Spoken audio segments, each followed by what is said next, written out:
চুক্তি আর সমঝোতার পার্থক্য না বুঝে মির্জা ফখরুল ইসলাম আলমগীর সাহেব বক্তব্য দিচ্ছেন। আমি ওনাকে বলবো আগে একটু ভালো মতো পড়াশোনা করে তারপর মিডিয়ার সামনে আসার জন্য।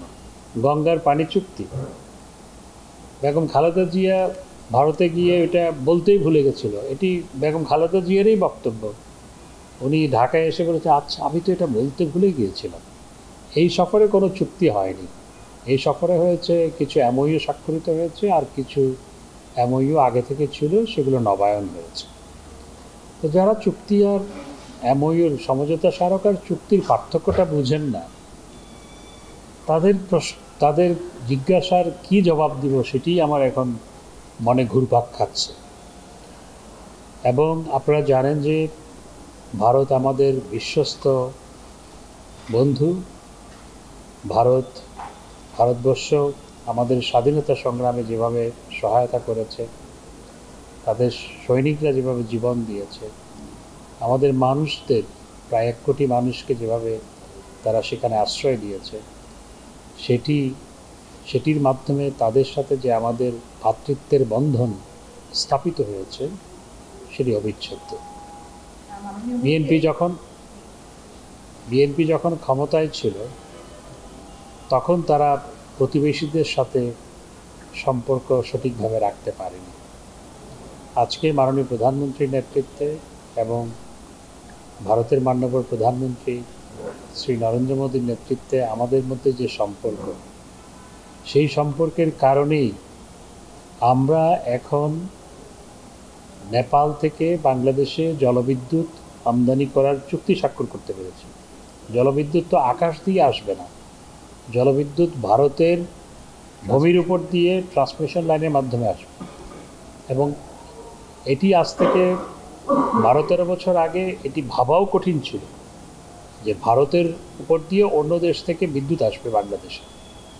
এবং ভুটানের সাথেও আমরা একই ধরনের এঙ্গেজমেন্টের জন্য আমরা এগুচ্ছি।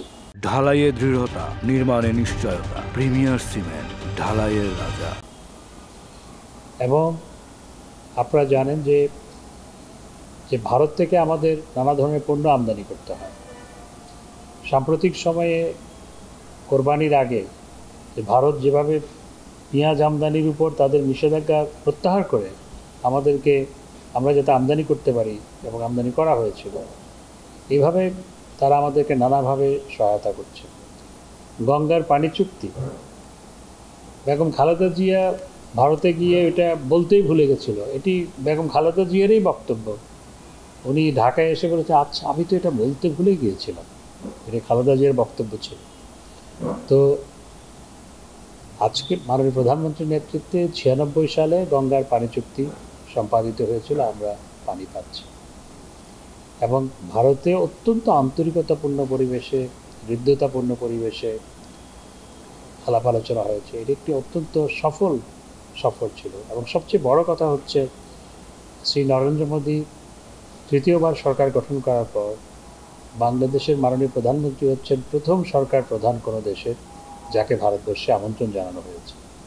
তার মানেটা কি? তার মানে ভারত আমাদেরকে কত গুরুত্ব দেয়।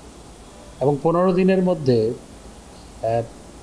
মাননীয় প্রধানমন্ত্রী শপথ গ্রহণ অনুষ্ঠানে আমন্ত্রিত গিয়েছিলেন, আমিও সাথে গিয়েছিলাম।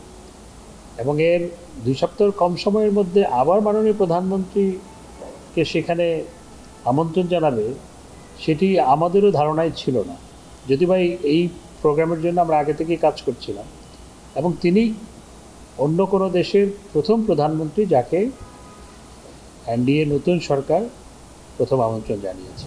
এতেই প্রমাণিত হয় তারা বাংলাদেশকে কত গুরুত্ব দেয় এবং সম্পর্কের গভীরতা কোন পর্যায়ে।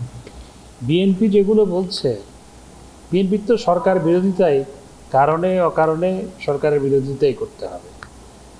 আর বিএনপি টেক্সটের ভিতরে না গিয়ে চুক্তি আর সমঝোতার পার্থক্য না বুঝে মির্জা ফখরুল ইসলাম আলমগীর সাহেব বক্তব্য দিচ্ছেন। আমি ওনাকে বলবো আগে একটু ভালো মতো পড়াশোনা করে তারপর মিডিয়ার সামনে আসার জন্য। যে চুক্তিগুলো, কোনো চুক্তি হয়নি, যে সমঝোতা স্মারকগুলো হয়েছে সেগুলো সবগুলোই বাংলাদেশের স্বার্থে হয়েছে, বাংলাদেশের স্বার্থ সংরক্ষণ করে হয়েছে।